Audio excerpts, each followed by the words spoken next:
This morning I get up, and in my inbox is an article written by a man named Marc, A-N-G, and he is president of something called the Chinese American Citizens Alliance in Orange County.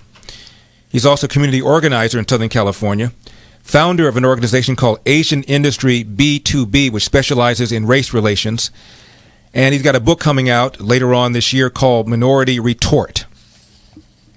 Let me read you part of what this gentleman said, and I'm quoting. A unifying post-racial elder counterpoint to the unchecked big state is what California needs now. And the article is about moi.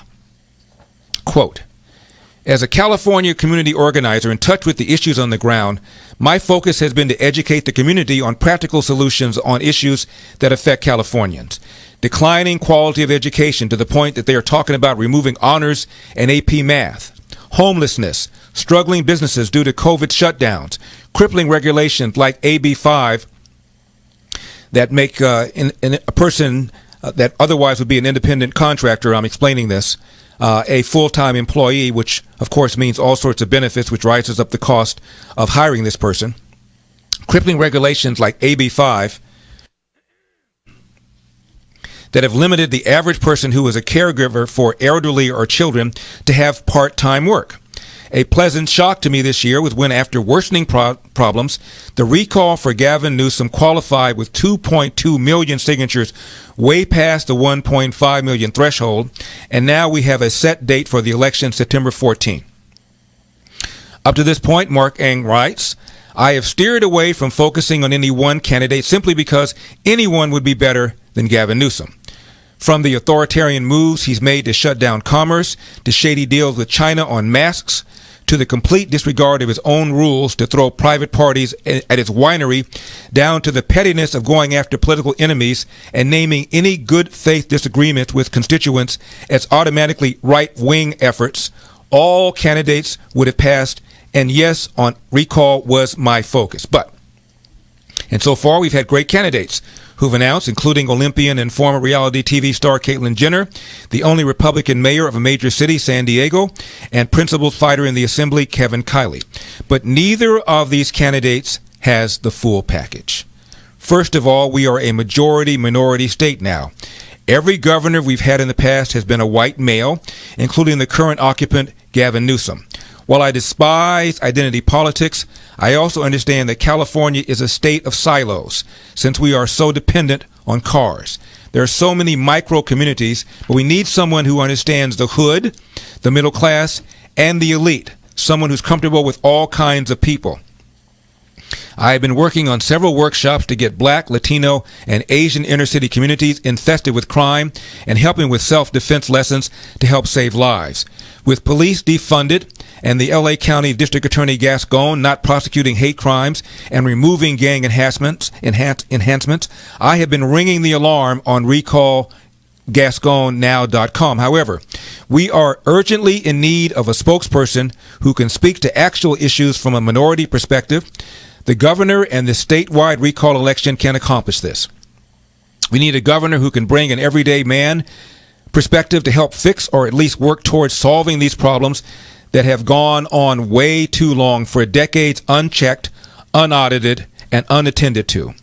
Who better than the sage of South Central, a man who is as articulate as he is emphatic? That is no other than Larry Elder. He is a tried and true personality.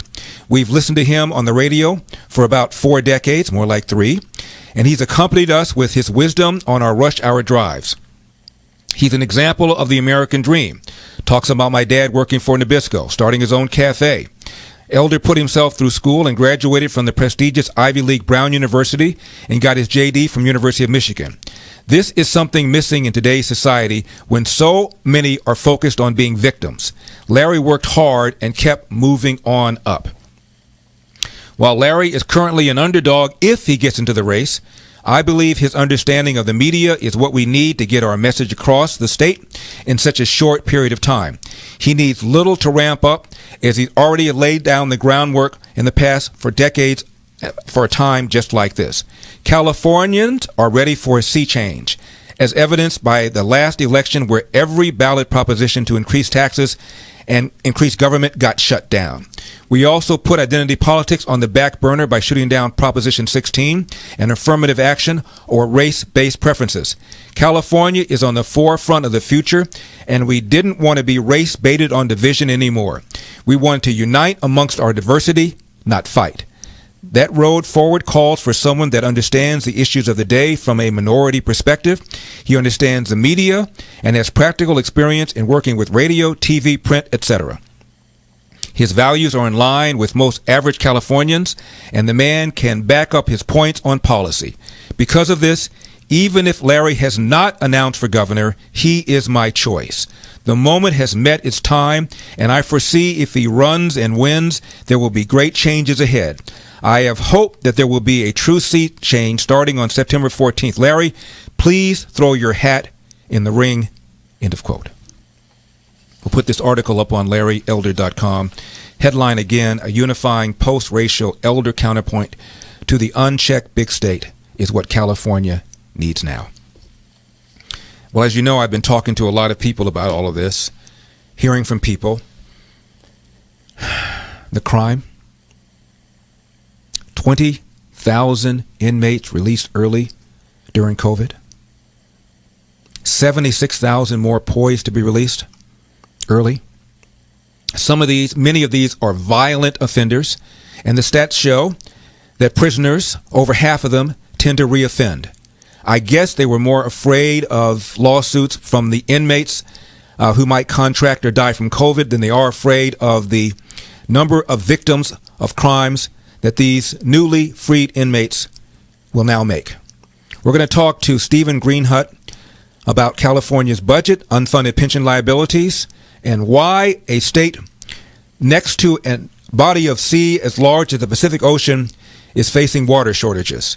The governor has just now asked people to voluntarily cut their water usage by about 15%.